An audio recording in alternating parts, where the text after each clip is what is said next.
So, gikan kog pamalengke, 3 ka kilong bugas o kuan siya. Ham. Ako kwarta kay 450. So, mao na lang ni ang nabilin. Need na ko i-budget ni. Layo pang sweldo. Pag budget na kay di ta dato. Daga kay makarelate ani. Kani daga kay makarelate ani kay ngano diri na to siya lutuon sa rice cooker. So pakita na ko sa inyo ha. Ipakita na ko sa inyo ha. Mao ni akong gerentahan. Kani.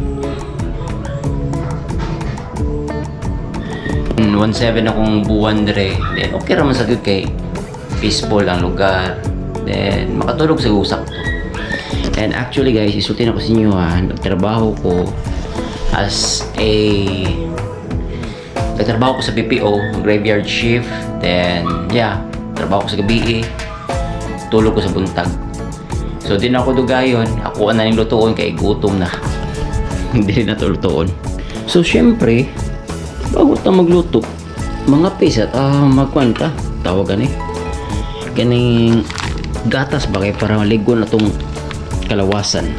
So ang rice cooker, pwede na siya mahimong painitan og tubig. Double purpose ba?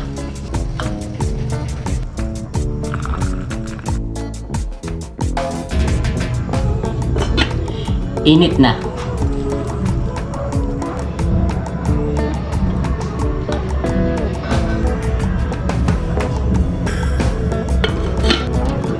So kailangan ako siya gunitan diri kay para ma-press down kanya muinit gani siya inana mo yun sa rice cooker, di ba? So gunitan ako.